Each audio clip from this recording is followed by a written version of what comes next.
നമസ്കാരം. യുഎസും ഇറാനും ഒരു സമാധാന ഉടമ്പടിയിലേക്ക് എത്തുകയും സ്ട്രെയിറ്റ് ഓഫ് ഹോർമൂസ് ഉടൻ തന്നെ തുറന്നേക്കും എന്ന രീതിയിലുള്ള ഒരു അപ്ഡേറ്റ് പുറത്തു വരികയും ചെയ്തിട്ടും ഇന്ന് ഇന്ത്യൻ മാർക്കറ്റിൽ ഒരു ഫ്ലാറ്റ് ഓപ്പണിംഗ് വേണം നമ്മൾ പ്രതീക്ഷിക്കാൻ. ഗ്ലോബൽ മാർക്കറ്റുകൾ മിക്സഡ് പെർഫോമൻസ് കാഴ്ചവെക്കുന്നത് കൊണ്ടാണ് ഇന്ത്യൻ മാർക്കറ്റിൽ ഫ്ലാറ്റ് ഓപ്പണിംഗ് പ്രതീക്ഷിക്കേണ്ടത്. അമേരിക്കൻ ഫ്യൂച്ചറും യൂറോപ്യൻ ഫ്യൂച്ചറും മാർജിനലി നെഗറ്റീവ് സൈഡിൽ ട്രേഡ് ചെയ്യുന്നു. കൂടാതെ ഏഷ്യൻ മാർക്കറ്റിൽ നിന്നുള്ള അപ്ഡേറ്റ് നമ്മൾ പരിശോധിച്ചാൽ ഏഷ്യൻ ഇൻഡെക്സുകളിലും മിക്സഡ് പെർഫോമൻസ് ആണ് കാണുന്നത്. ജപ്പാൻ്റെ ഇൻഡെക്സ് 0.18% ഉയർന്നപ്പോൾ സൗത്ത് കൊറിയൻ ഇൻഡെക്സ് 1.72% ഉയരുകയും ആസ്ട്രേലിയൻ ഇൻഡെക്സ് 0.71% ഇടിയുകയും ചെയ്തു. യുഎസും ഇറാനും സമാധാന കരാറിലെത്തിയതിൻ്റെ ഇമ്പാക്റ്റ് കഴിഞ്ഞ ദിവസം അമേരിക്കൻ മാർക്കറ്റിൽ പ്രകടമായിരുന്നു. S&P 1.27%, ഡോ ജോൺസ് 2.25%, നാസ്ഡാക്ക് 2.27% കഴിഞ്ഞ ദിവസം ഉയർന്നു. ബ്രന്റ് ക്രൂഡിൻ്റെ വില 5% ഇടിഞ്ഞ് $80 പെർ ബാരലിലേക്ക് എത്തിയത് ഇന്ത്യൻ മാർക്കറ്റിന് അനുകൂലമായ ഒരു സാഹചര്യമായിട്ടാണ് വിലയിരുത്തപ്പെടുന്നത്. ഇനി ഇന്നത്തെ ട്രേഡിംഗ് സെഷനിൽ സ്റ്റോക്ക് സ്പെസിഫിക് ആക്ഷൻ വരാൻ സാധ്യതയുള്ള ചില പ്രധാനപ്പെട്ട സ്റ്റോക്കുകളെ പരിചയപ്പെടാം. ഒന്നാമത്തേത് GMR എയർപോർട്ട്. GMR എയർപോർട്ടിൻ്റെ മന്ത്ലി ബിസിനസ് അപ്ഡേറ്റ് പുറത്തു വന്നിട്ടുണ്ട്. മെയ് മാസത്തെ ഡൊമസ്റ്റിക് ട്രാഫിക് 7.9% വർദ്ധിച്ചു. കൂടാതെ 20.4 മില്യൺ പാസഞ്ചർ എന്ന ട്രാഫിക് റേറ്റ് കമ്പനി അച്ചീവ് ചെയ്യുകയും ചെയ്തിട്ടുണ്ട്. ഇതിൻ്റെ പശ്ചാത്തലത്തിൽ GMR എയർപോർട്ട് എന്ന സ്റ്റോക്കിനെ ശ്രദ്ധിക്കാം. പട്ടേൽ എഞ്ചിനീയറിംഗ് എന്ന കമ്പനിക്ക് മഹാരാഷ്ട്ര ഗവൺമെൻറ്റിൽ നിന്നും 126 കോടി രൂപയുടെ ഒരു ഓർഡർ ലഭിച്ചിട്ടുണ്ട്. താസ്ഗാവ് ലിഫ്റ്റ് ഇറിഗേഷൻ സ്കീം മഹാരാഷ്ട്ര എന്ന പേരിലുള്ള ഒരു കൺസ്ട്രക്ഷൻ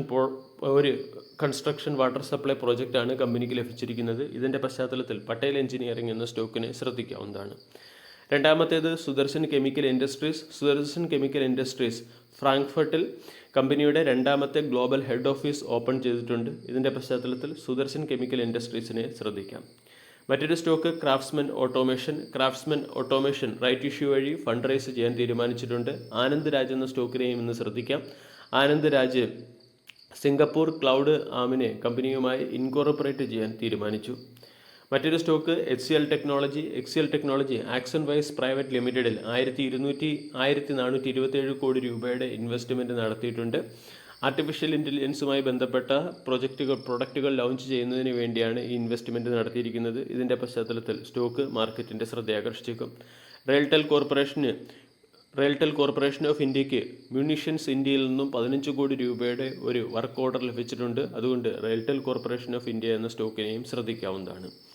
മറ്റൊരു സ്റ്റോക്ക് സിയൻ്റ് ആണ്. സിയൻ്റ് എന്ന കമ്പനി അതിൻ്റെ ബൈബാക്ക് അപ്രൂവ് ചെയ്തിട്ടുണ്ട്. 720 കോടി രൂപയുടെ ബൈബാക്കാണ് കമ്പനി അപ്രൂവ് ചെയ്തിരിക്കുന്നത്. അതായത് 1125 രൂപ പെർ ഷെയർ എന്ന റേറ്റിൽ കമ്പനി ടെൻഡർ റൂട്ട് ഓഫർ വഴിയുള്ള ബൈബാക്ക് പ്രഖ്യാപിച്ചേക്കും.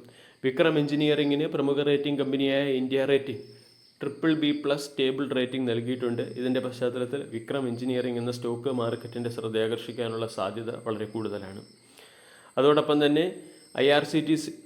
തന്നെ ജുബിലൻറ്റ് ഫുഡ് വർക്ക് എന്ന സ്റ്റോക്കിനെയും ശ്രദ്ധിക്കാം. ജുബിലൻറ്റ് ഫുഡ് വർക്ക് എന്ന കമ്പനി ബിസിനസ് എക്സ്പാൻഷൻ്റെ ഭാഗമായി അതിൻ്റെ സബ്സിഡറിയായ ശ്രീലങ്കൻ സബ്സിഡറിയിൽ 19 കോടി രൂപയുടെ ഇൻവെസ്റ്റ്മെൻറ്റ് നടത്തുകയാണ്. മദ്രാസ് ഫെർട്ടിലൈസർ എന്ന സ്റ്റോക്കിനെയും ഇന്ന് ശ്രദ്ധിക്കാവുന്നതാണ്. മദ്രാസ് ഫെർട്ടിലൈസർ അമോണിയ ആൻഡ് യൂറിയയുടെ പ്രൊഡക്ഷൻ നിർത്തിവെച്ചിട്ടുണ്ട്. എക്യുപ്മെൻറ്റ് ബ്രേക്ക് ഡൗണിൻ്റെ പശ്ചാത്തലത്തിലാണ് അമോണിയ ആൻഡ് യൂറിയ പ്രൊഡക്ഷൻ നിർത്തിവെച്ചിരിക്കുന്നത്. ഇതിൻ്റെ പശ്ചാത്തലത്തിൽ മദ്രാസ് ഫെർട്ടിലൈസർ എന്ന സ്റ്റോക്ക് ഇന്ന് മാർക്കറ്റിൻ്റെ ശ്രദ്ധയാകർഷിച്ചേക്കും. വീഡിയോ എല്ലാവർക്കും ഇഷ്ടമായി എന്ന് വിശ്വസിക്കുന്നു. Thank you.